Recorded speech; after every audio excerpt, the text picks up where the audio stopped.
The Drum Candy Podcast is brought to you by Drum Factory Direct. Welcome into episode 3 of season 6 of the Drum Candy Podcast. This is your host, Mike Dawson, coming to you from Drum Factory Direct in Pittsburgh, Pennsylvania.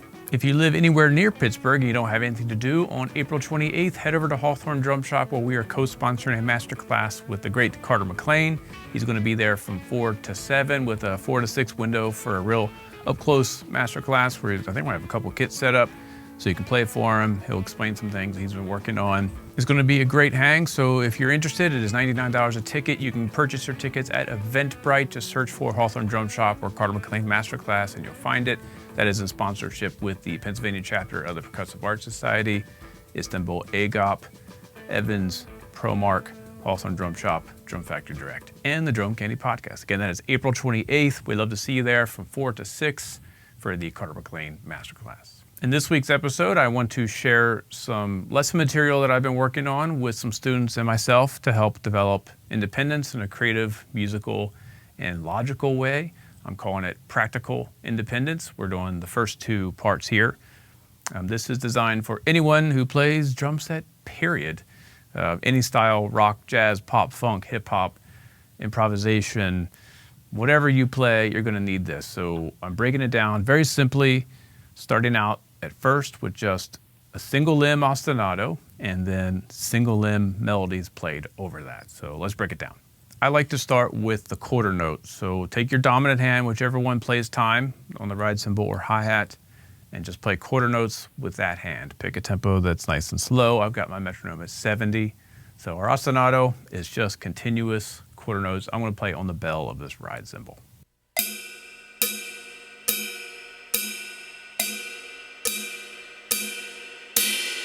Super simple. At any level of playing, if you can keep a steady beat and you can hold a drumstick, you can play that ostinato. So you can play that on any sound. You can play it on closed hi-hat, a cowbell, ride cymbal, rims. It doesn't matter. Just pick a sound and stick with it. So your dominant hand plays quarter notes. Now we're going to work through all the possible 16th note and triplet subdivisions with the other hand. If you need a reference, highly recommend Benny Grebb's Language of Drumming book and DVD set.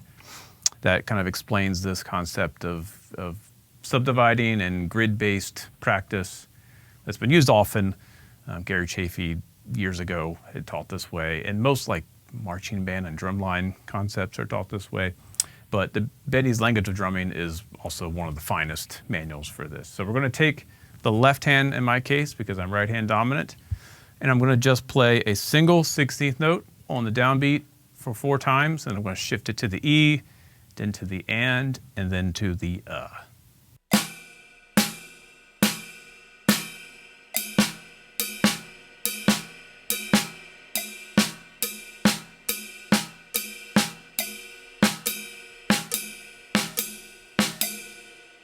Pretty simple, but also there's some challenge there. The whole time I'm subdividing the 16th notes in my head, so even though I'm only playing 2 of those notes, the whole time there's this 1 E and a 2 E and a 3 E and a cycling through my brain. I'm trying to make it as consistent and precise as possible. I'm playing the notes as evenly and kind of as strictly as possible because we want to focus on precision and accuracy. So I'm just hitting dead center. And that's the exercise. So do that first, master those 4, get them super locked. And then the next step, which I have everyone do, all my students and myself included, with just those 4 possible placements, no dynamics, no articulation, improvise with just those 4 ideas. So in each quarter note, you can play the snare drum either on the downbeat, the E, the and, or the and just try to create some sort of logical phrase that makes sense in 2 and 4 bar cycles.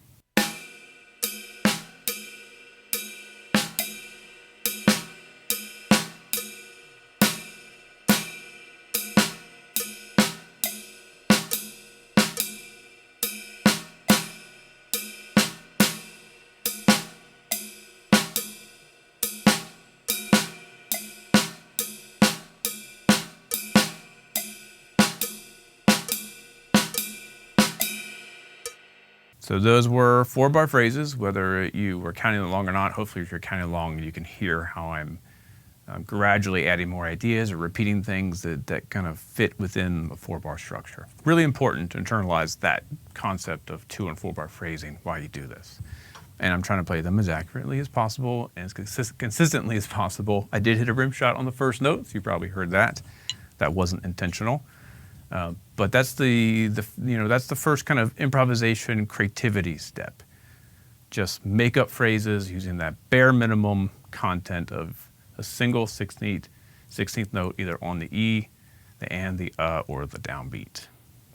The next thing that I like to do is experiment with different sounds on the snare drum. So whatever hand you're playing the snare drum with, there's a range of sounds you have at your disposal. Where you're hitting on the drum head, where you're hitting on the drumstick. You can hit rim shots. There's like rim shots that just use the tip and a little bit of the shoulder, or full rim shots. You've got your full dynamic range between super soft and super loud, rim clicks, buzzes, doubles, dead strokes. Even with your rim clicks, you have a bunch of variation depending on where you're hitting on the hoop and how much of the wood is extending over the rim. You can also put the butt end of the stick over the rim and get like a kind of a hybrid rim click snare drum note that's an homage to Lloyd Knibb of Scotalites. So that's the next step. Before I would put the quarter note in, just experiment with your snare drum with your, in my case, the left hand, whatever hand you're using to play the snare drum. Just try some different sounds. Slowly, just hit the drum different ways.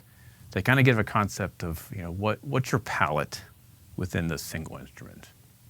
So no tempo, just experimenting with sound.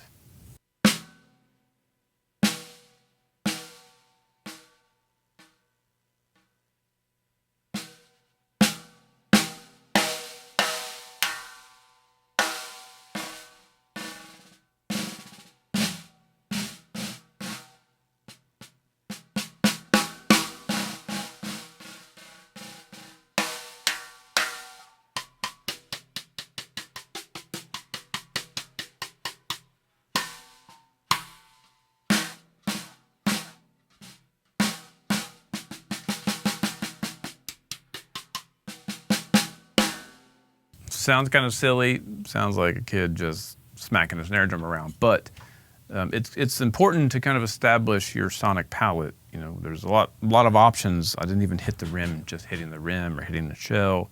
You can turn the wires off. So just explore your instrument and get familiar with all the different sounds and textures, because that's going to be your expression when you really start improvising. So now go back to improvising simple single note ideas. This time you have all of those dynamics and all of those articulations and different sounds available. You're going to see that your music now becomes vastly more interesting and never ending. So same thing, 4-bar phrases, single notes either on the downbeat, the E, the and, or the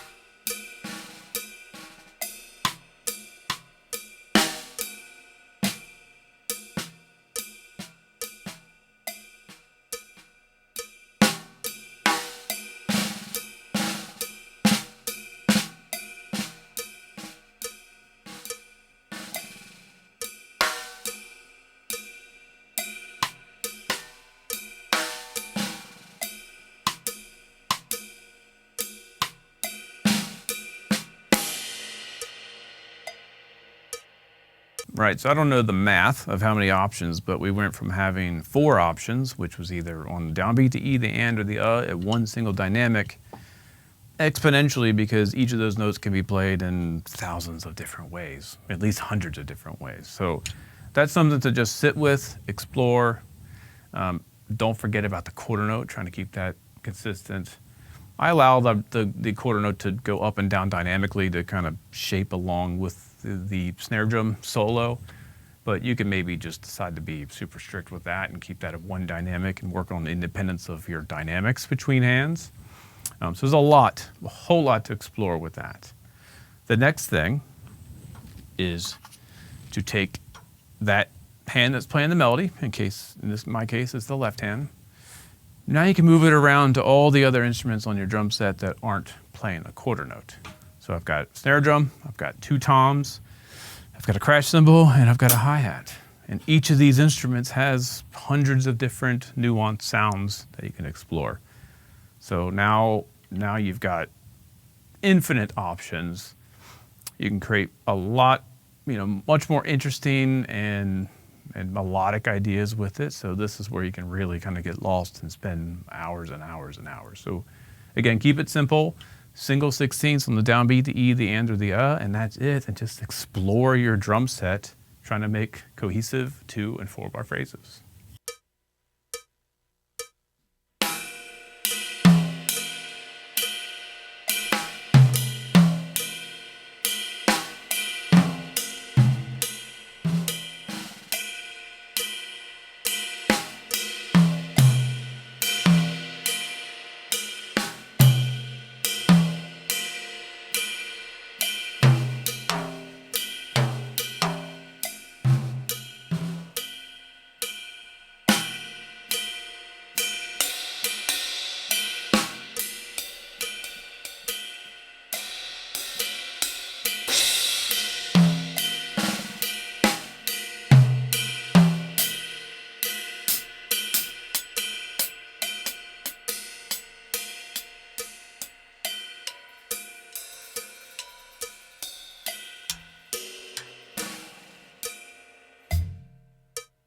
Many ideas to explore. Getting some motivic idea where you kind of play the same idea repeatedly, maybe vary it with dynamics or the articulations or with the rate, if you're using, shorter phrases, longer phrases.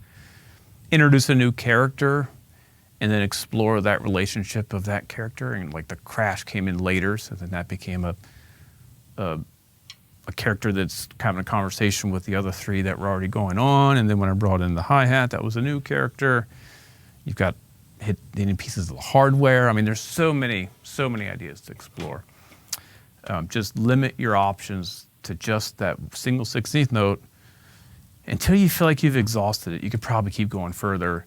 I did hear myself play an E, which technically was incorrect, even though I was thinking single notes. But I played an E, which is actually 2 notes dividing up the quarter notes. So now we'll go back and start over with exploring all of the 2 16th note options. That's 1 E, 1 and, 1 E and, E, and then and. So back to the beginning, snare drum, single volume, get all those subdivisions rock solid.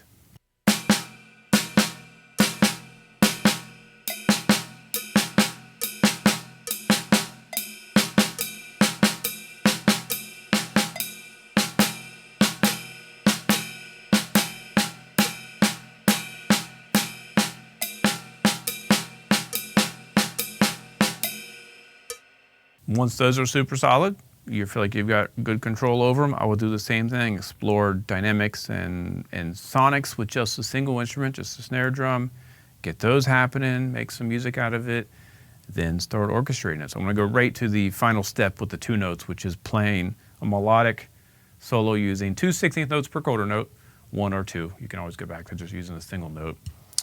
Using all of the sounds on the drum set available to my left hand while the right hand plays quarter notes.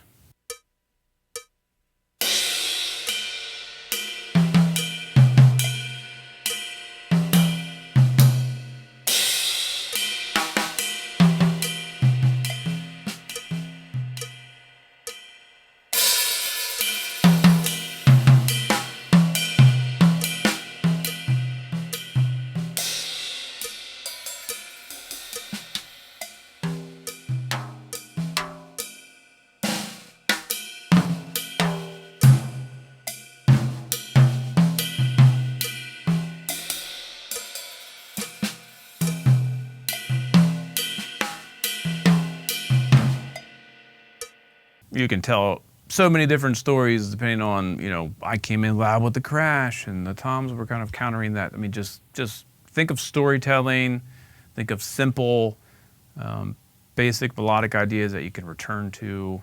So just don't overwhelm yourself by playing too many ideas, just pick something simple, explore it, and then let it evolve somewhere else. It's kind of the classic way to learn about storytelling. Introduce a character, introduce another character, they have some sort of interaction, ultimately there's some sort of conflict, and then resolution. So think of just telling a basic story with your non-dominant hand while the tempo of the story is being controlled by that dominant hand playing quarter notes. Now you would go back and do 3 notes with the non-dominant hands. You have 3 16th notes that can be 1 E and, or 1 E or 1 and or E and and explore that first, get it comfortable in a single sound, and then explore nuances and articulations, and then improvise. I'm gonna go straight to the final step, just for the sake of brevity. I'm gonna be improvising ideas using 3 16th notes maximum per quarter note, but I can always go back to 2 or 1 or none, and just kind of see what our ideas are. And I'm gonna try to find things I haven't done before, different ways of splitting up to 16ths or whatever, and see what kind of music I can make.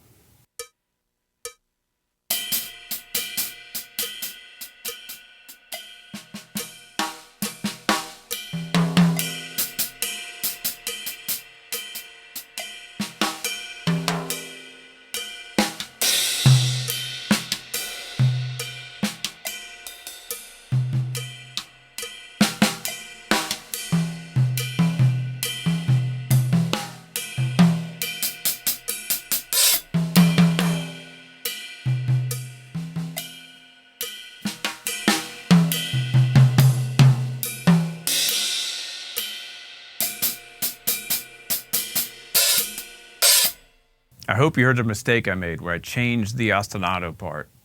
Whatever was happening in the left hand just threw my right hand off. Just to make sure you don't skip over some combinations that might trip you up when you get into the creative process, which is what this is all about. Can you be expressive and musical and interesting over a single quarter note pulse?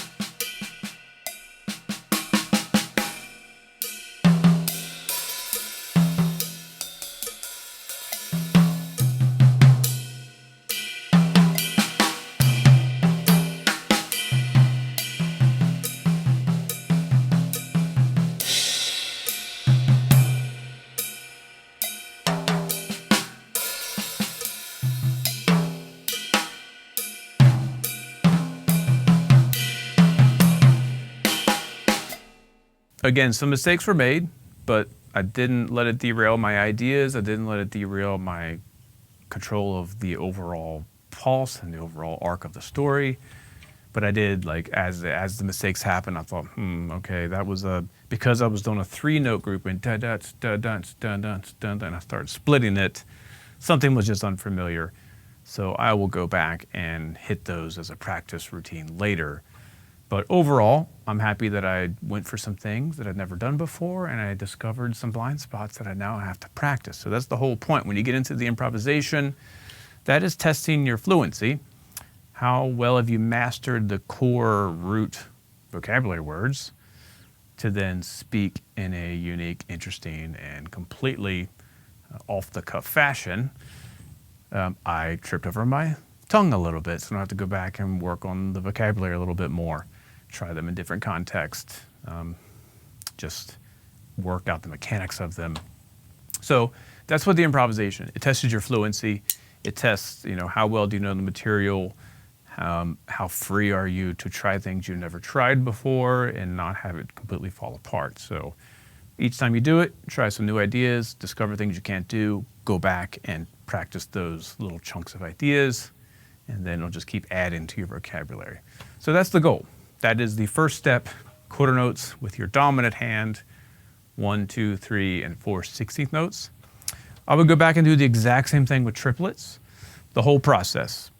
1 triplet, 2 triplet partials, 3 triplet partials, single source, 1 volume, different articulations, different orchestrations. And then you have all the ideas of triplets and sixteenths to then improvise over this quarter note. I'm going to try that. Now I'm going to improvise with sixteenths and triplets in any combination, any orchestration, any dynamic, any articulation over a simple quarter note pulse.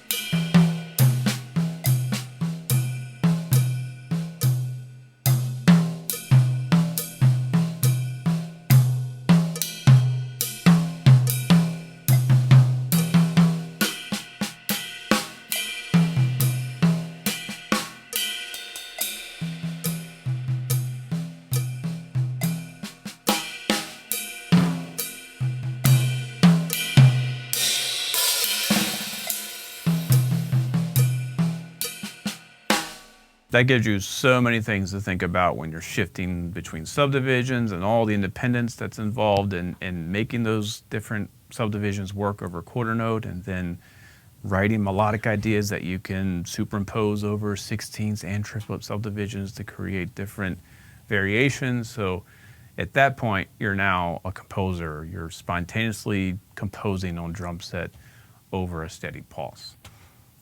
So there's, again, take your time with it, go back and work on it step by step. Each time you make a mistake, try to keep going, and then try to go for whatever it was that you were going for again. See if it was just a fluke mishap, or if it's literally something you don't understand and you got to go back and break it down, maybe write it out or turn it into a technique exercise. But then quickly get back into improvising and creating new ideas. So that's it for a single quarter note pulse with your dominant hand, and being completely free to do sixteenths or triplet melodic solos with the other hand. So we're pretty much a half hour in, and we've only done dominant hand ostinato and non-dominant hand melodies. We have 2 more limbs to work with. So we're going to end this lesson with exploring the bass drum over the quarter note, and then the hi-hat foot over the quarter note. So just like before, you want to improvise ideas. First, you want to work out the mechanics of, can you play a single 16th note on the beat, the E, the and, or the with the bass drum over this quarter note. And then can you improvise simple single note phrases? Once that feels comfortable, play 2 notes, 2 16ths per quarter note, work through all the subdivisions, and then improvise ideas. 3 notes, work through all the placements, improvise. 4 notes, there's only 1 placement, and then improvise freely with 16th notes with the bass drum. So what I'm going to do is I'm going to do all the single note combinations, 2 note combinations. I'm going to go through all the combinations, basically. Single, double, triple, and then 4. Just 4 times each. And then I'm going to take 2 bars break while the ostinato keeps going. And then I'm going to try to improvise a solo that uses all that material.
that was a lot of practice condensed into one thing. I would spend just as much time on the single 16ths technically and improvising, and then the two notes, 2/16ths, different placements, technically practice them, and then improvise 3 and 4.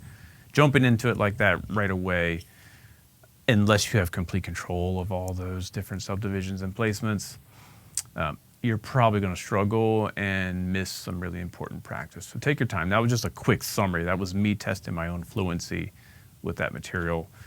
I think it's okay. There's not a ton of articulations available to you with the bass drum. This is a pretty wide open and jazz-tuned drum, so I do have the option to bury the beater to get a closed sound versus an open sound. So let me just quickly improvise something that uses those two different sounds.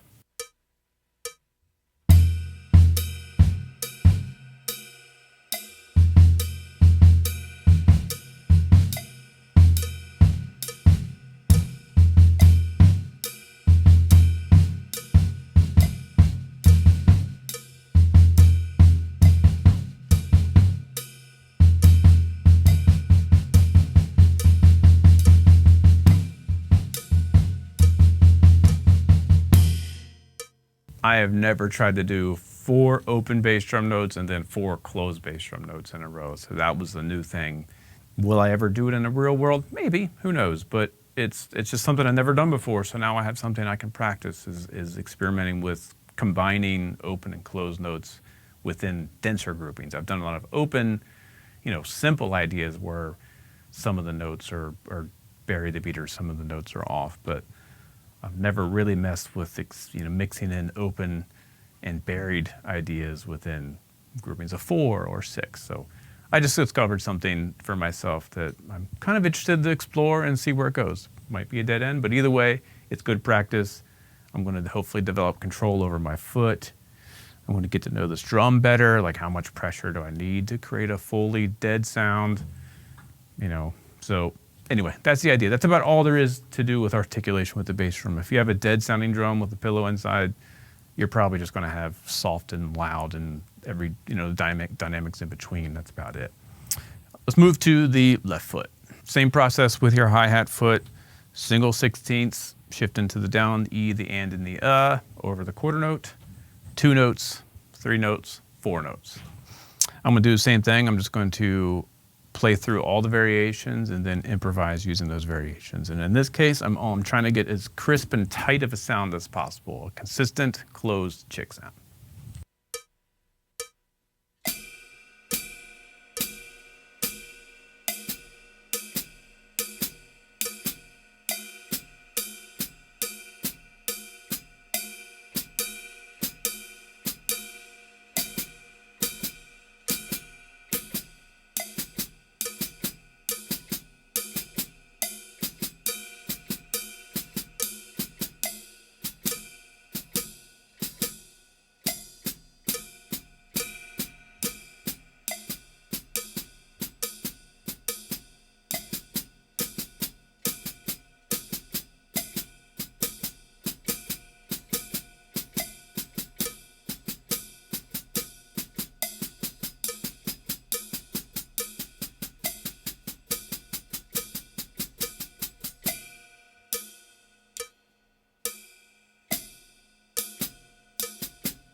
If you haven't done much work on your hi-hat foot, that could take a long time because you have a lot of things. You have to discover how much pressure do you need to use on the cymbals. Maybe you need to adjust the spring on your hi-hat stand.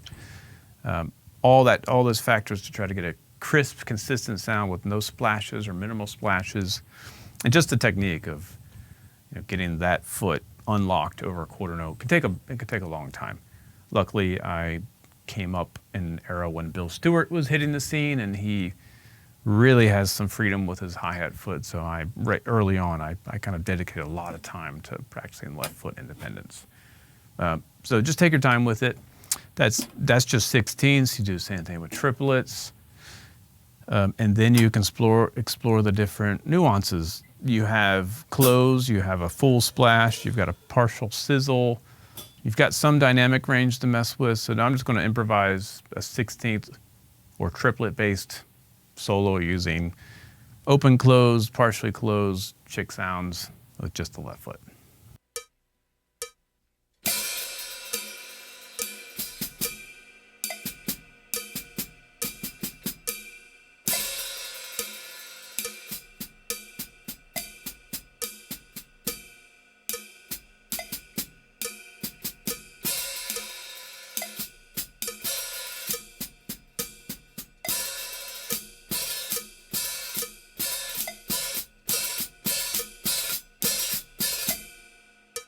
That's a lot of fun and incredibly challenging. I had to start and stop a few times before I got that little bit that wasn't falling apart. So I have a lot for me. You didn't see it because I edited it out, but a lot of things that fell apart when I tried to do triplets against the quarter notes or open close patterns in different hemiolas over the quarter note, different combinations of splashes and tight chicks. So there's a ton more for me to explore with the left foot over the quarter note, and hopefully a lot for you to explore as well. That is where I'm going to end this lesson. I was going to take it to the next step, but I think there's just too much information there to really go back and isolate and experiment with.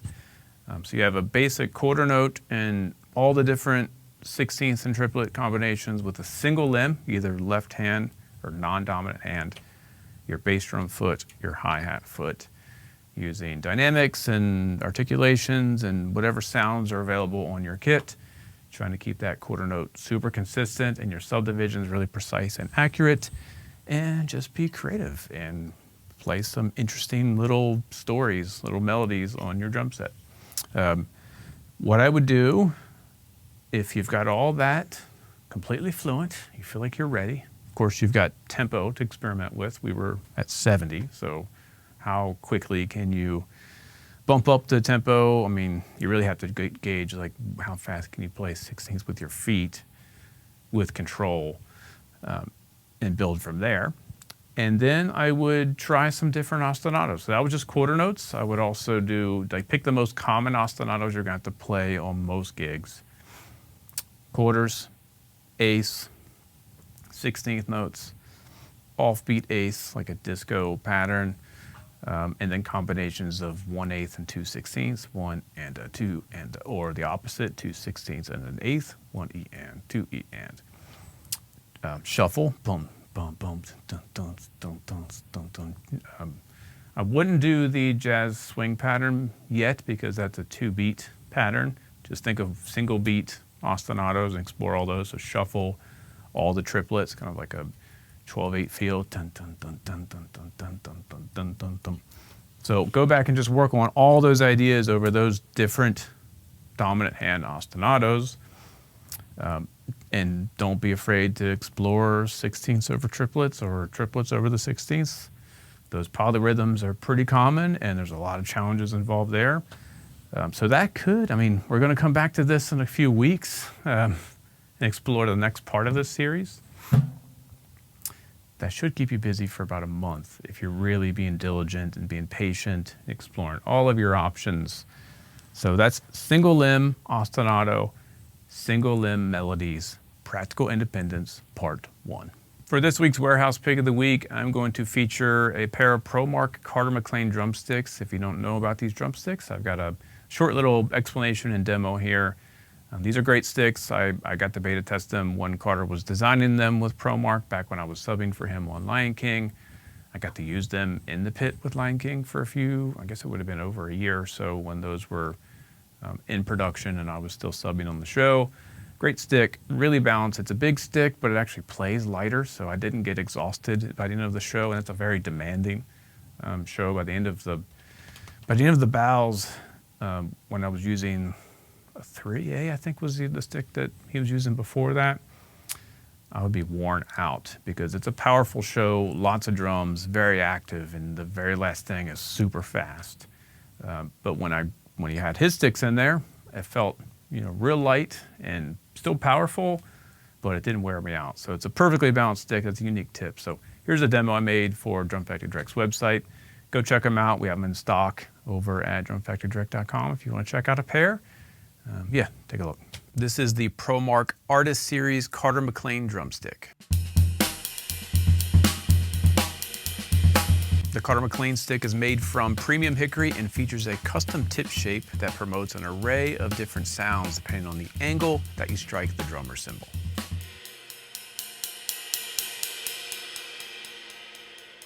It has a diameter of 0.571 inches, which is somewhere in between a 5A and a 5B, and it measures 16 1/8 inches, so it gives you a little extra length. All those features combine to make this one of the most versatile sticks in the entire ProMark catalog. If you're looking for a well-balanced drumstick with a versatile sound that will work in a wide variety of applications, from light and delicate fast playing and more powerful aggressive playing where you need a little extra durability, try the ProMark Artist Series Carter McLean drumstick.